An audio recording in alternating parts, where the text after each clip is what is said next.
अस्सलाम वालेकुम नाजरीन, मैं हूँ रामीन सैयद और आप देख रहे हैं प्रोग्राम ज़ेरे बहस। नाजरीन, किसी भी मुल्क की तरक्की के लिए उस मुल्क के तमाम स्टेक होल्डर्स का एक पेज पर होना पाकिस्तान की सियासत के कॉन्टेक्स्ट में बहुत ही अहम समझा जाता है। इन स्टेक होल्डर्स में जुडिशरी, हुकूमत और मिलिट्री अहम सतून समझे जाते हैं। वज़ीर आज़म की एक स्टेटमेंट पर लाहौर हाई कोर्ट में तौहीन अदालत की पिटीशन दायर हो जाती है, जिसमें उनके एक खिताब का रेफरेंस दिया जाता है, जिसमें उन्होंने कुछ जजेस के लिए काली भेड़ों का लफ्ज़ इस्तेमाल किया था। अब उनकी स्टेटमेंट पर सुप्रीम कोर्ट में भी तस्करा हुआ था, जिस पर अटॉर्नी जनरल ने दिफा किया और ये कहा कि जी वज़ीर आज़म ने ये बात साबिक़ जजेस के बारे में की, जिस पर जस्टिस अतहर मिनल्लाह ने कहा कि वज़ीर आज़म को अदलिया में काली भेड़ें अगर नज़र आती हैं तो फिर वो रेफरेंस दायर कर दें। और उन्होंने ये भी कहा कि वज़ीर आज़म को शक का फ़ायदा दिया जा सकता है, मगर सवाल ये है कि अदलिया के ख़िलाफ़ इस तरह की सियासी बयानबाजियों का आखिर मकसद क्या है, और फिर तमाम स्टेक होल्डर्स के दरमियान ये दूरियाँ और तलखियाँ जो नज़र आ रही हैं आखिर कैसे कम की जाती हैं, इस पर बात करेंगे। प्रोग्राम के पहले हिस्से में ज्वाइन कर रहे हैं सीनियर तज़कियाकार नजमुल साकिब साहब, राव खालिद साहब और साकिब बशीर भी हमारे साथ मौजूद होंगे। आप सभी का बहुत शुक्रिया। नजमुल साकिब साहब, इस पर तो हम बात करेंगे कि किस तरह ये दूरियां कम की जा सकती हैं, मगर ज़रा बड़ा बेसिक सा सवाल है, बुनियादी सा सवाल, ये काली भेड़ों का फिनोमेना है क्या? काली भेड़ें होती क्या हैं?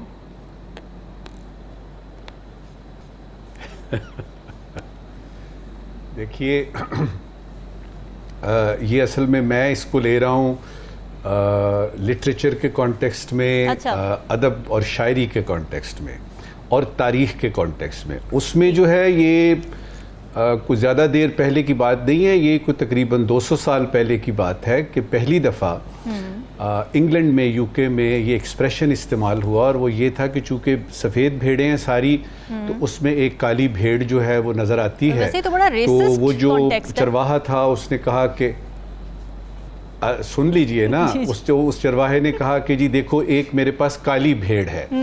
तो जो पहले इसका मतलब बनता था वो ये था कि कोई भी किसी भी ख़ानदान में, किसी भी ग्रुप में अगर कोई शख्स जो है वो थोड़ा सा ऑड है या थोड़ा सा मुख्तलिफ है, मिसाल के तौर पे अगर एक घर में पाँच भाई हैं और 4 भाई जो हैं वो लॉयर हैं और एक जो है वो आर्टिस्ट है या उसने लिटरेचर में किया हुआ है, तो होगा कि ये काली भेड़ है क्योंकि वो बाकियों से मुख्तलिफ है। अच्छा। ये मैं बात कर रहा हूँ तकरीबन 200 साल पहले की।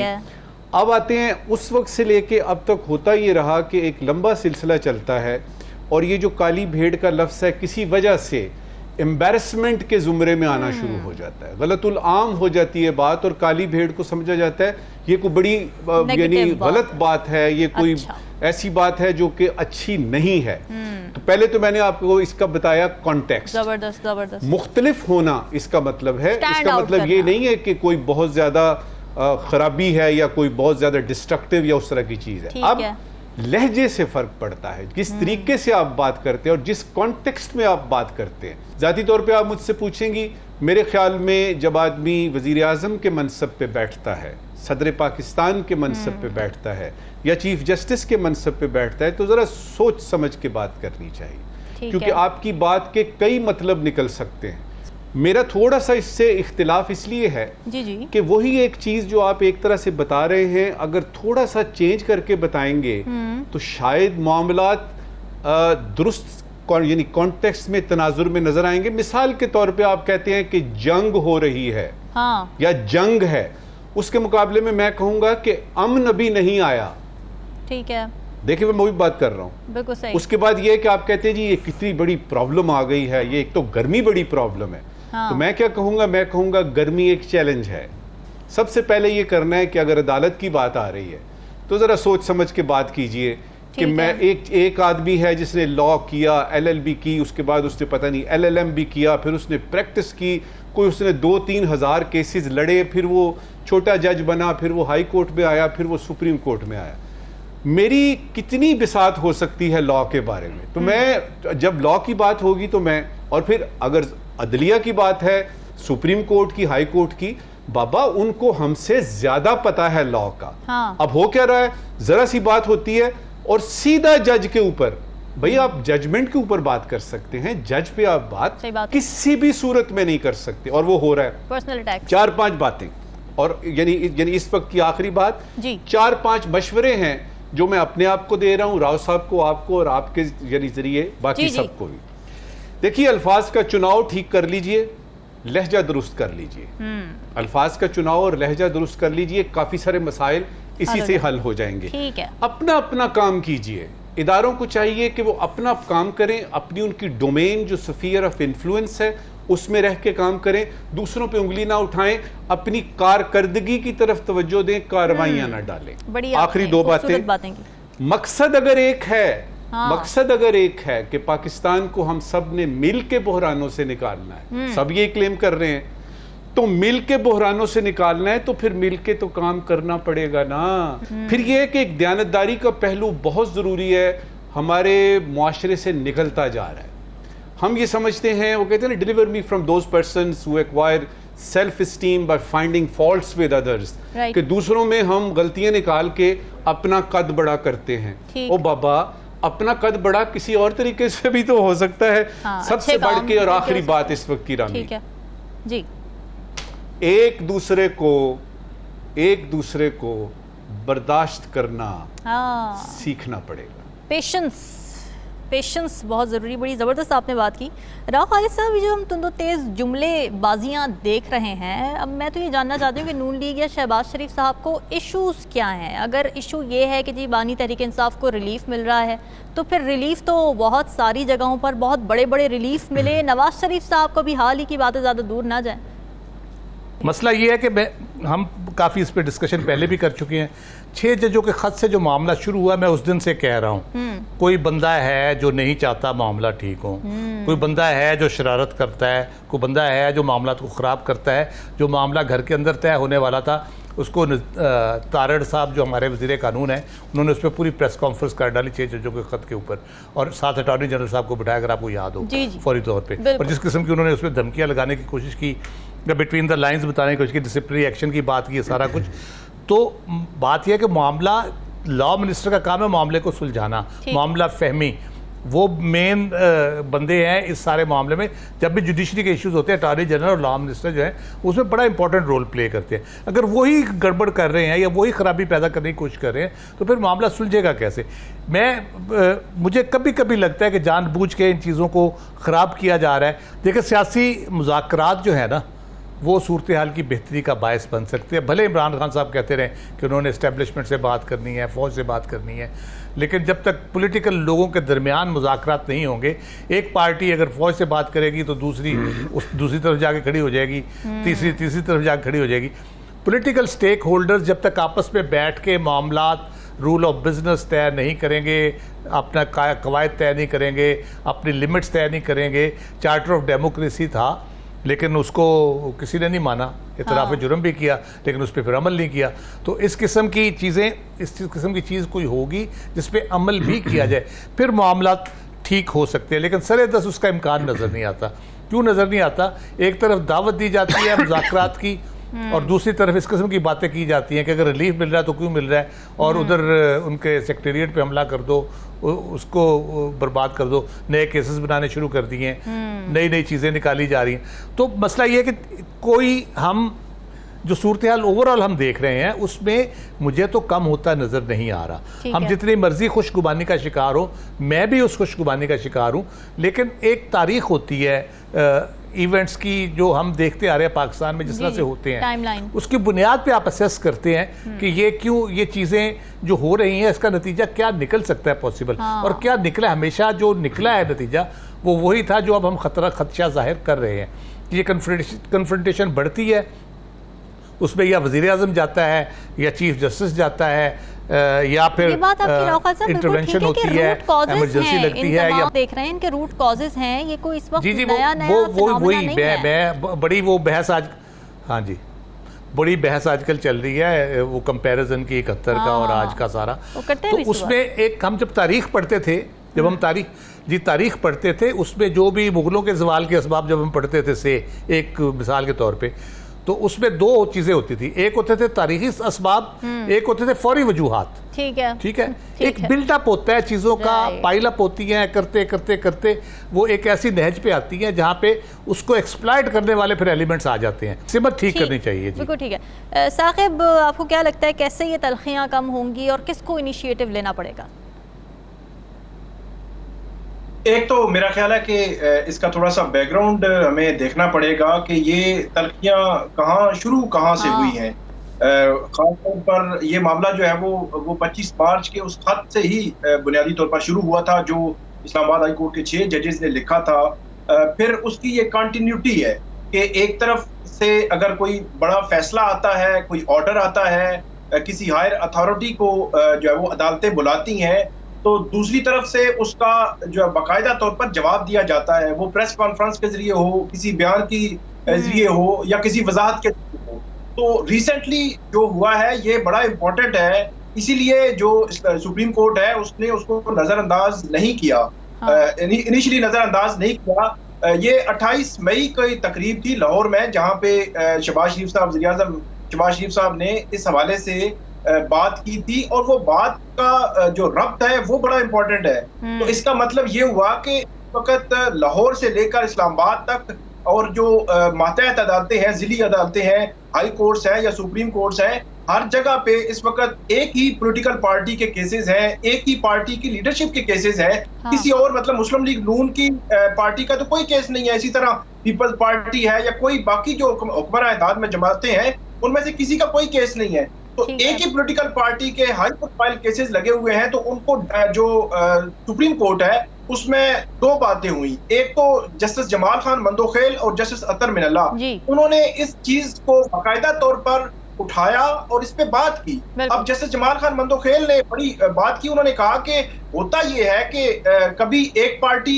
जो है राइट पे होती है, दूसरी लेफ्ट पे, मतलब एक पार्टी कभी हुकूमत में, दूसरी अपोजिशन में, और कभी दूसरी अपोजिशन वाली जो है हुकूमत में आ जाती है। और फैसला जो है वो एक के हक में आता है तो दूसरा तनकीद करता है, तो दूसरे के हक में आता है तो पहला तनकीद करता है।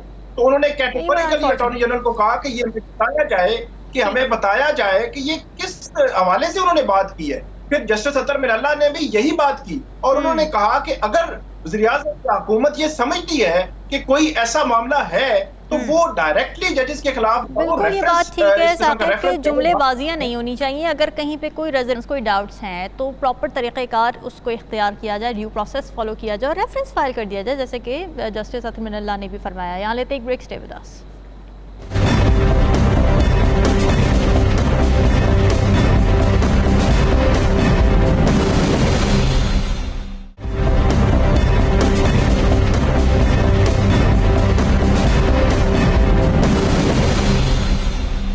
वेलकम बैक जी। बानी तहरीक इंसाफ को जहाँ कुछ केसेस में रिलीफ मिलता नज़र आ रहा है, जैसे कि वो 9 मई के 2 मुकदमात में बरी हो गए, वहीं कुछ नए केसेस भी बनते नज़र आ रहे हैं। वफाकी तहकीकाती एजेंसी यानी FIA ने बानी PTI के एक्स अकाउंट से शेख मुजीबुर रहमान की वीडियो शेयर करने के मामले की तहकीकात शुरू कर दी है, जबकि दूसरी जानिब पंजाब काबीना ने रियासती इदारों के खिलाफ मुबैना तौर पर नफरत अंगेज़ बयानियाँ तैयार करने पर उनके और पार्टी के दीगर रहनुमाओं के खिलाफ कानूनी कार्रवाई की भी मंजूरी दे दी है, जिसको PTI ने हाई कोर्ट में चैलेंज तो कर दिया है। साथ ही फॉर्मेशन कमांडर्स कॉन्फ्रेंस हुई जिसमें एक बार फिर 9 मई के मुकदमात को मंतकी अंजाम तक पहुंचाने की बात की गई है। तो क्या नज़र आ रहा है इसमें, रीडिंग क्या है, बानी PTI को कितना रिलीफ मिल सकता है और कितनी मुश्किलात उनके लिए बढ़ती हुई नज़र आ रही हैं?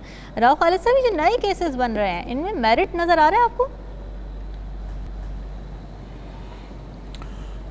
देखिए, मेरिट डीमेरिट तो इतना इस पे बहस हो चुकी है और इतना यानी अगर मेरिट है तो PTI जो है वो शोर मचाना शुरू कर देती है, अगर मेरिट नहीं है और अदालत केसेस फारिग करती है तो दूसरी PMLN और मियाँ शहबाज शरीफ साहब का हम जिक्र कर रहे थे, वो शोर मचाना शुरू कर देते हैं कि जी जजेस ये हैं और जजेस वो हैं। तो ये मेरिट डीमेरिट का फैसला मेरा ख्याल है तारीख ही करेगी। ये सियासी केसेस जितने भी हैं इनका, तो उसको तारीख पे ही छोड़ देते हैं, ठीक है, उसको तारीख पे ही छोड़ देते हैं। लेकिन सबसे अहम बात जो आपने की इसमें, वो मेरे ख्याल से जो पिछले टॉपिक में भी हम जो बात कर रहे थे और जिस तशवीश का या जिस कंसर्न का इजहार एक आम शहरी के तौर पे हम करते हैं, उसमें 9 मई सबसे इम्पोर्टेंट है। ठीक, 9 मई का जो मसला है, जब तक वो केस मुकदमा वो किसी तरफ नहीं लगता उस वक्त तक ये टेंशन में मुझे तो कमी उस तरह से होती नज़र नहीं आती।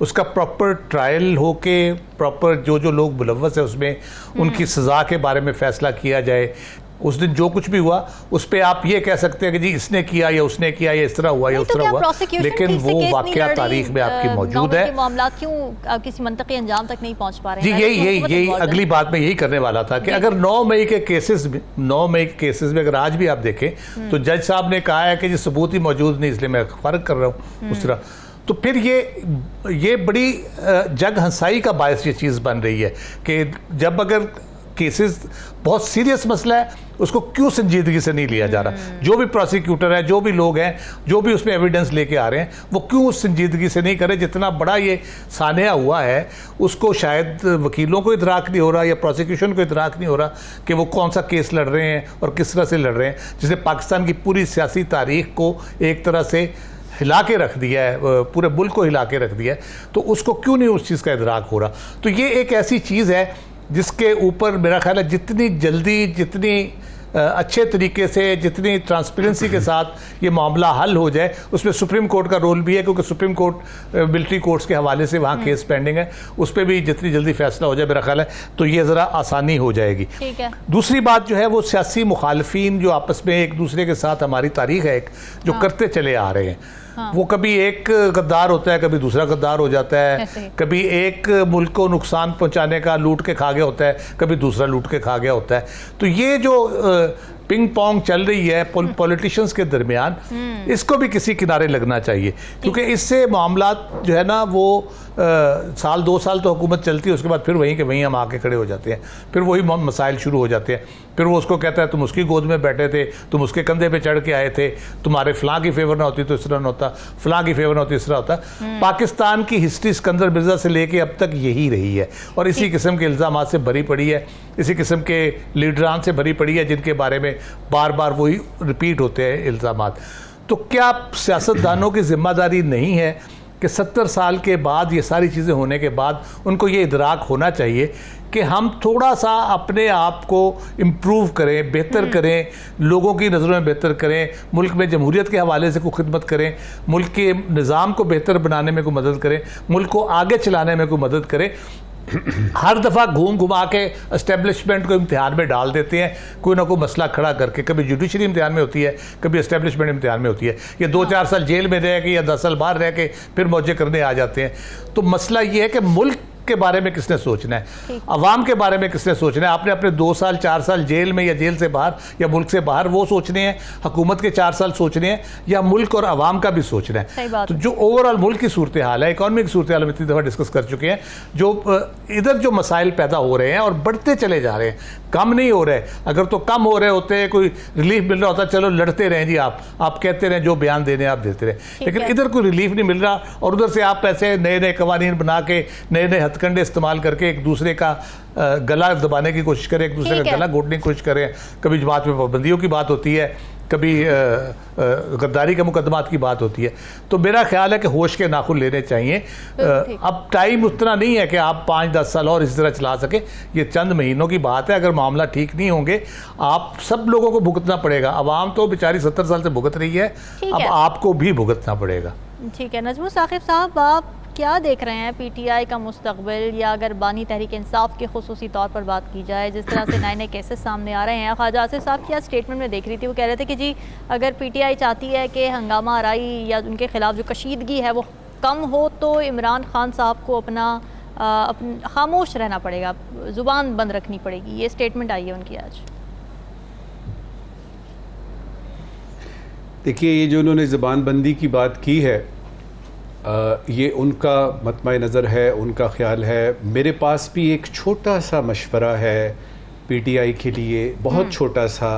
शायद इस पे अमल करके तो पीटीआई की जो इस वक्त सूरत हाल है, जो वो एक भंवर में फंसी हुई है, उसमें से निकल सके। उसको बताने से पहले 2 बातें वजाहत करना चाहूँगा, और वो ये सबसे पहले तो ये है कि पीटीआई के मुताबिक इस वक्त खान साहब के खिलाफ 200 से ज़्यादा मुकदमात हैं। बिल्कुल, ये मैं नहीं कह रहा, ये पीटीआई कह रही है, और वो कहते हैं कि जी 200 से ज़्यादा केसेस हैं, 2-3 में रिलीफ मिलता है तो 2-3 नए आ जाते हैं। इसका मतलब ये है कि जहाँ तक इंटेंट का ताल्लुक है कि इसके साथ करना क्या है, वो कहीं फैसला हो चुका है कि केसेस इतने और उसका जवाब भी जो है वो पीटीआई हमें देती है। वो कहती है कि लोग ये समझते हैं कि चूंकि खान बहुत मकबूल है, लिहाजा वो अगर जेल से बाहर आया तो पता नहीं क्या हो जाएगा, तो लोग खौफजदा हैं, लिहाजा इसलिए उसको उन्होंने जेल में रखा हुआ है।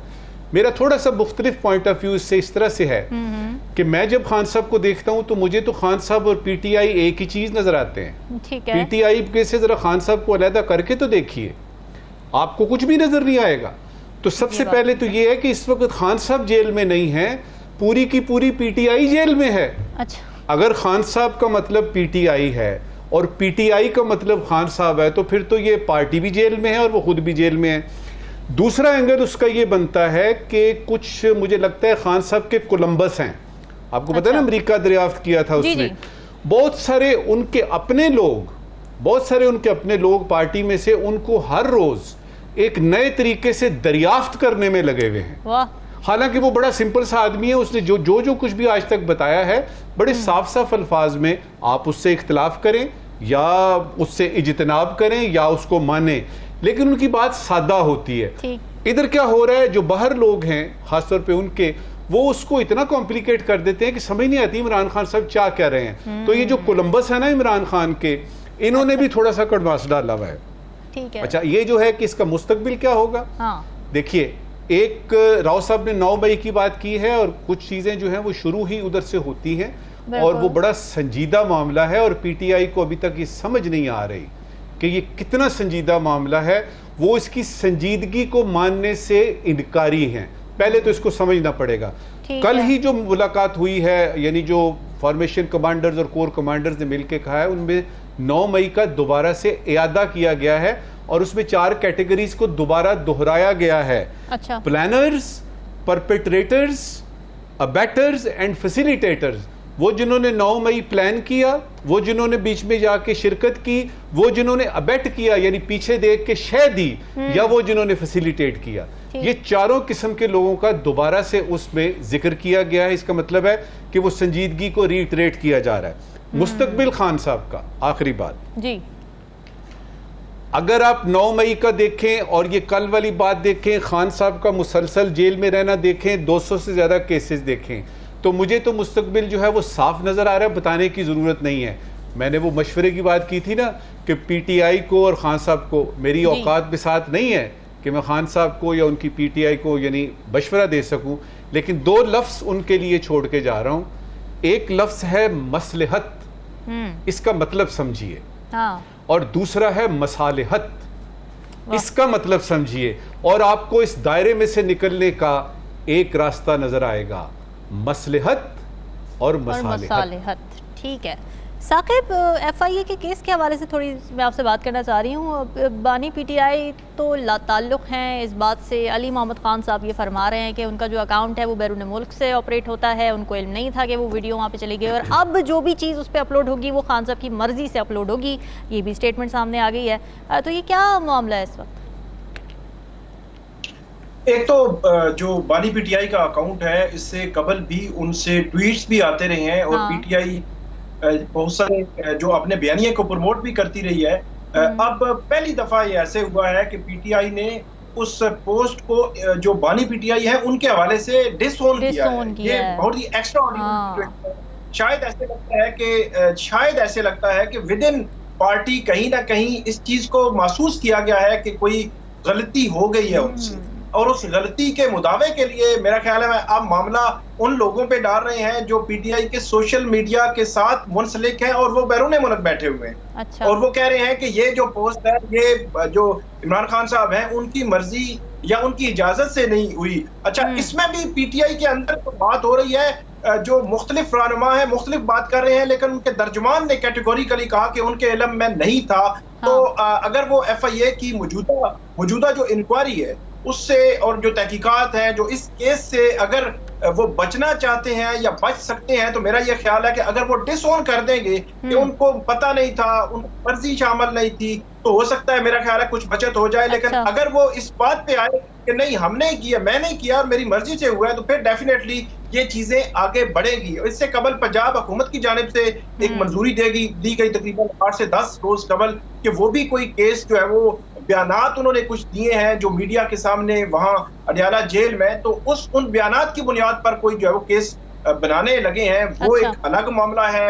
नैब जो है एक अलग से तोशाखाना का एक नया केस बना रहा है, जिसके हवाले से अभी रिसेंटली ऑर्डिनेंस भी आ गया है। तो नैब का वो केस, मतलब ये 3 केसेस हैं जो नए इस सारे सिनेरियो में जो इमरान खान साहब के खिलाफ इतनी जुस्तजू करके और बड़ी मोटिवेशन के साथ जिस तरह केसेस बना रही है, इससे ये तासुर नहीं जाता कि ये केसेस तो फिर पॉलिटिकल विक्टिमाइजेशन के जुमरे में भी आ सकते हैं? काबीना इसको डिजाइन कर रही है बैठ के। बिल्कुल बिल्कुल, इस पे सवालात तो बहुत उठते हैं कि ये इस तरह के केसेस जो है वो उसको वो कैसे डिफेंड कर सकेंगे आगे चलकर। फिर काबीना बैठ के सारी चीज को देखना, बहुत सारे सवालात बहरहाल इस सारे मामले में मौजूद हैं। लेकिन यह है कि ये 3 केसेस हैं जो नए डिजाइन हुए हैं और नए केस जो है वो बन रहे हैं जो इमरान खान साहब के खिलाफ। एक मैं बात 9 मई के केसेस के हवाले से जरूर करूंगा कि 9 मई के केसेस में अभी तक फैसले क्यों नहीं हो सके। वो इंतहाई टेक्निकल इश्यूज है, उसमें मेरा ख्याल है कि किसी को भी मोरद इल्जाम ठहराना वो इस तरह मुनासिब नहीं, बहुत टेक्निकल इश्यूज है।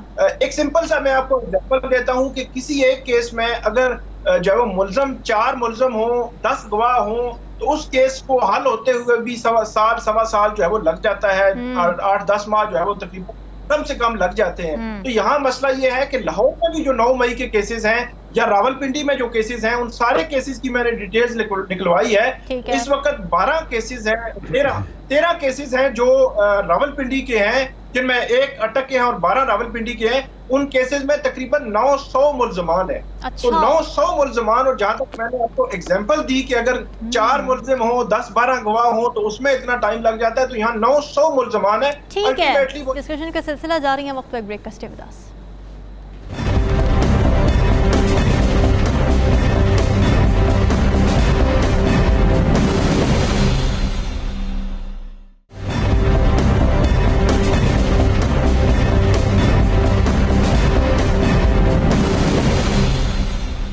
वेलकम बैक नाजरीन। पंजाब में गंदम स्कैंडल की तहकीकात में तो कोई खास पेशरफ्त नहीं हो सकी, बल्कि खबरें ऐसी भी सामने आई कि कुछ ऐसे लोगों को मुअत्तल कर दिया गया था जिनका फूड सिक्योरिटी, एग्रीकल्चर या गंदम से दूर दूर तक कोई ताल्लुक नहीं था। मगर अच्छी खबर यह है कि पंजाब हुकूमत की जानिब से किसान कार्ड की रजिस्ट्रेशन की तैयारियाँ मुकम्मल कर ली गई हैं और कल से रजिस्ट्रेशन का आगाज़ कर दिया जाएगा। फिर कहा यह जा रहा है कि इस कार्ड के जरिए आसान और बिलासूद कर्जा जात की फराहमी यकीनी बनाई जाएगी। पंजाब किसान कार्ड के जरिए 1 एकड़ के लिए 30,000 रुपये कर्ज फराहम किया जाएगा।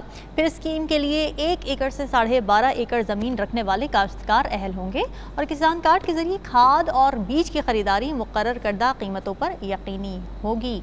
नजमुल साकिब साहब, ये अच्छी कंपनसेशन ऑफ़र की जा रही है उस नुकसान के लिए जो कि हुकूमत की कोताही की वजह से इस दफ़ा किसानों को हुआ है। पहले सबसे तो इसके नाम की बात करते हैं। पता ही चला, हमें पता लगा कि मुतल्लिका इदारे ने, मिनिस्ट्री ने कुछ 4-5 नाम तजवीज़ किए, तो वो उनमें से कोई भी नहीं रखा गया। अच्छा। तो मोहतरम मियाँ मोहम्मद नवाज शरीफ के नाम पे ये कार्ड इशू हो रहा है। तो फिर मुझे ख्याल आया कि एक बेनज़ीर इनकम सपोर्ट अभी तो कार्ड टाइप चीज़ का माहौल है, तो शायद उसके मुकाबले में सबसे पहले तो बात यह है कि ये चूँकि कुछ लोगों के हक़ में जाएगी बात, लिहाजा अच्छी है और पंजाब गवर्नमेंट को मुबारकबाद। अच्छा, ये जो पैकेज में आपने 2-3 बातें नहीं बताई ना, वो ये है कि 75 अरब रुपया इसमें शामिल है, 75 बिलियन रुपीस, और इसमें 5 लाख किसानों के लिए ये हिसाब किताब होगा बिला सूद। और इसमें सिर्फ खाद और बीज खरीदने की बात हुई है। वो जो आपको दवाइयाँ चाहिए होती हैं, यानी ज़राई हिसाब किताब या डीजल की खरीदो फरोख्त में जो होता है उनको, वो इसमें शामिल नहीं है। सिर्फ 2 चीज़ें हैं, खाद है और बीज। जो असल में इसमें 2 मामलात की तरफ इशारा करना चाहूँगा क्विकली, वो ये है कि इसकी जो कार्ड के हुसूल के लिए जो रजिस्ट्रेशन आपने बताया कल से शुरू होगी, वो बहुत ज़्यादा मुझे लग रहा है कि कुछ टेक्नोलॉजिकल सेवी किस्म के किसान होंगे जो ये कर सकेंगे। मिसाल के तौर पे कि इसकी रजिस्ट्रेशन ऑनलाइन होगी। अब कितने किसान हैं जिनको ऑनलाइन रजिस्ट्रेशन करनी आती है? दूसरा ये कि अपने नाम पे मोबाइल सिम होगी आपकी तो आप क्वालिफाई करेंगे। अच्छा। तीसरा ये है कि आपका नाम डेटाबेस में शामिल होना चाहिए। चौथा ये है कि नादरा की वेरिफिकेशन भी ज़रूरी है। ये मैंने सिर्फ 4 बताए हैं, बहुत सारी और रिक्वायरमेंट्स हैं। अब ऐसे पढ़े लिखे जो किसान हैं वो कितने हमारे पास, ये सोचने की बात है। मेरी दरख्वास्त होगी कि पंजाब हुकूमत जो है वो ज़रा इस पे थोड़ी सी सहूलत पैदा करे, या तो कोई ऐसा यानी दफ्तर बना दिया जाए जहाँ पे किसान आ जाएं और आके वो उनकी मदद कर दी जाए, क्योंकि ऑनलाइन रजिस्ट्रेशन मेरे किसानों के बस की शायद बात नहीं है। ठीक है। दूसरी बात ये है कि वो गंदम जो मौजूद है, एक तो कार्ड मिलेगा ना, कार्ड मिलेगा बड़ा अच्छा होगा, जिस तरह बेनज़ीर इनकम सपोर्ट से बड़े लोगों का भला हो रहा है, जी जी, इसी तरह से इस कार्ड से भी भला होगा। लेकिन मेरी पता नहीं क्यों ध्यान बार बार जाता है उस गंदम की तरफ जो सड़कों पे पड़ी है, गल सड़ रही है और उसको खरीदा नहीं जा रहा। तो क्या ऐसा नहीं हो सकता कि इस 75 अरब रुपए में से सबसे पहले वो पैसा निकाला जाए और इन किसानों को, ये वही किसान है रामीन जिन्होंने ये कार्ड बनवाना है, जी जी, ये वही किसान हैं जिनके बलबूते पे मेरे मुल्क की एग्रीकल्चर चलती है। इनका इस वक्त का मसला कार्ड नहीं है, इस वक्त का मसला यह है कि गंदम खरीदी जाए।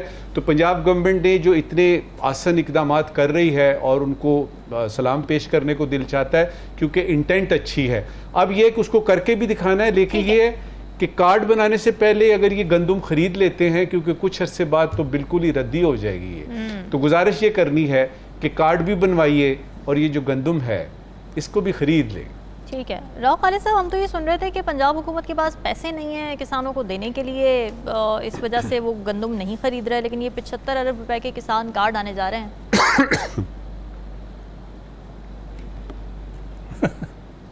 एक तो जो आपने पहले बात की कि वो गंदम का मसला हल नहीं हुआ और ये कार्ड का कर दिया इन्होंने, वो फौरी तौर पे मेरे जहन में ये आया है कि वो बेचारों को, गरीब किसानों के कपड़े उतार के उनको लंगोटी पहना दी है और कह रहे हैं हम आपके लिए बड़ा अच्छा काम कर रहे हैं। सही बात। तो ये ठीक है, बुरा इनिशिएटिव नहीं है, अच्छा। हर लिहाज से अच्छा इनिशिएटिव है, लेकिन जो कास्ट है, जो पेस्टिसाइड, विडीसाइड, यूरिया वगैरह, यूरिया की एक बोरी मेरा ख्याल 4,500-5 हज़ार की है, इसी तरह अच्छा। DAP वगैरह 2 बोरियां डलती हैं, वो जो आपने फसल का 2 बोरियां उसकी डलती हैं, वो 8-10 हज़ार के दरमियान है। फिर सीड का आप कर लें, पानी, बिजली, डीजल, अखराजात सारे आप डाल के अगर ओवरऑल करेंगे तो एक सीज़न में 1.5 लाख रुपए में 5 एकड़ वाला तो शायद गुजारा कर ले, वो भी मुश्किल से होगा, लेकिन 12-12.5 एकड़ की लिमिट रखी है तो थोड़ा सा होगा। मैं ओवरऑल बात करना चाहता हूँ, पंजाब का एक एग्रीकल्चर डिपार्टमेंट है जी, उसके बारे में भी कुछ बताते हैं हमें, वो क्या करता है और किस तरह से फैसिलिटेट करता है। सॉइल टेस्टिंग होती है, फिर फसलों के हवाले से होता है, गाइड करना होता है किसानों को, उन्होंने वो कितनी वर्कशॉप्स करता है, कितनी किसानों की हेल्प करता है, किस तरह से वो अपने हर तहसील लेवल पे तो कम से कम होता है जो मुझे याद पड़ता है, शायद बड़े शहरों में भी हो जो तहसील नहीं है, लेकिन थोड़ा सा बड़ा कस्बा है उसमें भी हो, उसके बारे में क्या है। फिर ओवरऑल पॉलिसी जो है ज़राअत और फूड सिक्योरिटी के हवाले से हमारी वो क्या है, गंदम, चावल, दालें, कपास, गन्ना, सब्ज़ी वगैरह, और उसके फिर सपोर्ट प्राइस की बात जो गंदम की आप अनाउंस कर देते हैं, उसको ख़रीदने के हवाले से आपकी पॉलिसी जो है वो क्या है। फिर इंपोर्ट के हवाले से क्या पॉलिसी है कि जब फसल आ रही हो उस वक्त आप इंपोर्ट कर ले। तो ये बहुत बेसिक चीज़ें हैं जिनके बारे में आपको डिसाइड करना है। आप जब तक वो ओवरऑल पूरा इंफ्रास्ट्रक्चर एक होगा उसका, और उसके बाद उन चीज़ों को डिसाइड करना किसान को किस तरह से फ़ायदा पहुंचाया जा सकता है। 1.5 लाख से वक्ती तौर पे उसको कुछ रिलीफ मिल जाएगा, वो पैसे उसने वापस करने हैं। तो लेकिन लॉन्ग टर्म में जब आप पॉलिसी की बात करते हैं, आपको कपास की भी ज़रूरत है, आपको गन्ने की भी ज़रूरत है, आपको दालें उगाने की भी ज़रूरत है, आपको चावल आपका बहुत आला क्वालिटी का होता है, एक्सपोर्ट आपकी बहुत अच्छी हो सकती है। तो उसकी उन चीज़ों के बारे में आप किस तरह से सोच रहे हैं और क्या प्लान कर रहे हैं उसके बारे में। डाटा कलेक्शन कैसी है आपकी, कितनी ज़मीन पे गंदम लग रही है, कितनी पे कपास लग रही है, आपकी रिक्वायरमेंट क्या है, और इस तरह से इंपोर्ट एक्सपोर्ट पॉलिसी के हवाले से आपको सारी चीज़ें करें। तो ये एक सिर्फ लोन का फैसिलिटी दे के आप किसान के मसाइल हल नहीं कर सकते। और आखिरी बात मैं नजम साकिब साहब की इंडोर्स करूँगा कि जो बेचारों को नुकसान हुआ है वो तो किसी तरीके उनको कंपनसेट करें, लोन ज़रूर दें लेकिन वो भी ज़रा कंपनसेट कर दें। ठीक है साकिब, आपकी क्या राय है, ये किसान कार्ड कितना किसान फ्रेंडली है?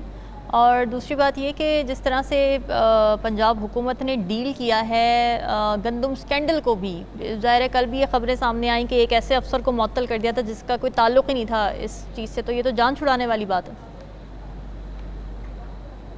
जी, बज़ाहिर तो ऐसा ही लगता है कि हुकूमत जो शुरू में जब ये मामला उठा था तो शहबाज शरीफ साहब को खुसूसी तौर पर नवाज शरीफ साहब ने लाहौर बुलाया था और उन्होंने कहा था कि स्ट्रिक्टली जो है वो इस मामले को डील किया जाएगा और इस मामले में जितने लोग मुलव्विस हैं तहकीकात करें और उनके खिलाफ जो है वो स्ट्रिक्ट कार्रवाई होगी।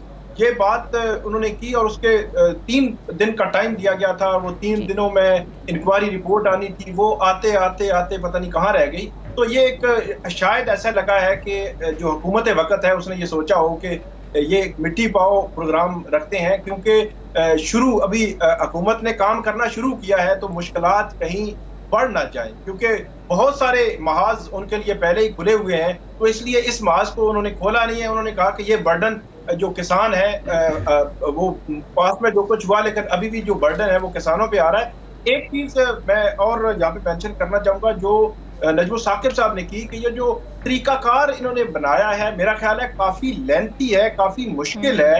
हमारे यहाँ बिल्कुल देहातों की, गाँव देहातों में अगर बात करें हम, तो यहाँ पे अब शहर का बंदा तो वो ज़राअत करते होंगे लेकिन शहर का बंदा डायरेक्टली तो नहीं होगा।